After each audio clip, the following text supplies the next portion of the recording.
Muy buenas tardes. Mi nombre es Ana Victoria Chávez y les voy a hablar sobre la Lex Mercatoria. La Lex Mercatoria tuvo su origen en la Edad Media como contrapartida de los derechos de los señores feudales plenos de privilegios. Surgió en las ferias como ordenamiento para regir las relaciones entre los comerciantes de modo uniforme a través de la aplicación obligatoria de los usos y costumbres comerciales.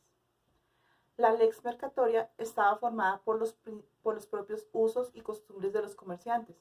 Constituía el derecho de los contratos aplicado independientemente de la ley del lugar y de la ley personal de los partícipes, que eran colocados en situación de igualdad, cuya intención era más importante que los signos con que se exteriorizaba y cuyos negocios no estaban limitados a fórmulas cerradas. En 1475, el chancellor de Inglaterra lo expresó en los siguientes términos.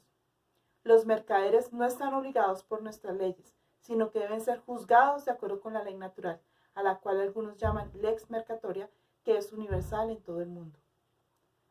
Su uso comenzó a declinar en el momento de las grandes codificaciones y en la actualidad emerge una nueva lex mercatoria, constituyendo un cuerpo de normas jurídicas, escritas o no, aún incompleto, que rige las relaciones internacionales de comercio, como un ordenamiento independiente del derecho positivo de los estados. Esto así porque para el comercio internacional, la utilización del método conflictual para la solución de litigios presenta características de inseguridad y de imprevisibilidad inaceptables para su dinámica. De esta forma, su vocación universalista tiene en cuenta las necesidades del comercio internacional, la especialidad de sus relaciones y no las legislaciones internas de los estados. El derecho uniforme, internacional convencional o transnacional privado presenta lógicas limitaciones que la lex mercatoria no es capaz de superar y respecto de las cuales han de intervenir necesariamente los derechos estatales. De hecho, la aplicación más importante, al menos en términos cuantitativos, de las normas estatales tiene lugar en la que respecta a la integración de las lagunas que presentan las normas materiales, ya sean de fuente convencional, ya privadas, entendiendo el término laguna en un sentido amplio.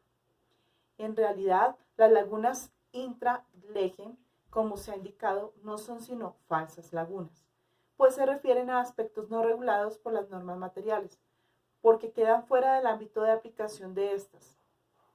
Dichas lagunas existen necesariamente porque ninguna normativa puede mantener con seriedad la pretensión de ofrecer una respuesta jurídica completa al conjunto de una relación. Siempre hay aspectos sobre los que los negociadores convencionales no alcanzan un acuerdo, o aspectos que de entrada estos o los operadores del tráfico en su faceta normativa renuncian a regular. Ello comporta un inevitable fraccionamiento del régimen jurídico de la relación. Determinadas cuestiones estarán sujetas a las normas materiales, uniformes y otras, al derecho estatal o a los derechos estatales, cuya aplicación reclaman las normas del conflicto. En esta cuestión, una diferencia, quizá la principal, que se advierte entre el tratamiento de las relaciones reguladas por normas uniformes internacionales, como es la compraventa, y el propio de las relaciones regidas por normas uniformes transnacionales, que es un contrato de inspección, es que éstas suelen adolecer de disposiciones que procuran delimitar de forma precisa las cuestiones reguladas y las cuestiones cuya regulación se deja a los derechos estatales. En las condiciones generales de las sociedades certificadoras no van a hallarse preceptos como el artículo 4, que advierte que ésta regula exclusivamente la formación del contrato de compraventa y los derechos y obligaciones del vendedor y del comprador dimanantes de este contrato, y añade una serie de materias que en consecuencia están excluidas de su relación.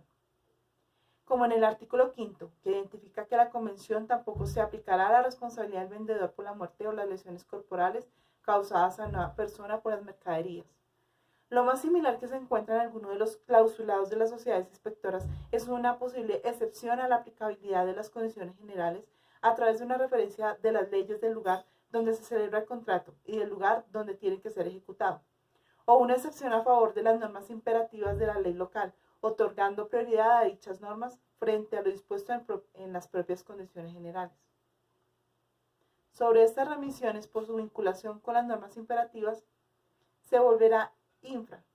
Baste ahora advertir que con ellas las sociedades certificadoras no pretenden excluir a partes concretas del contrato de su regulación por las condiciones generales o por la lex contractus, sino que sencillamente advertirían de la posibilidad de que se apliquen normas de terceros estados, incluso contra leyes, a una cuestión fundamental en el cumplimiento de las obligaciones. ¿Cuál es su forma de ejecución? No se trataría de un supuesto ni siquiera necesario, como el que deriva de la regulación del 1980, sino de aplicación cumulativa de las normas materiales transnacionales, las condiciones generales y las normas estatales referidas.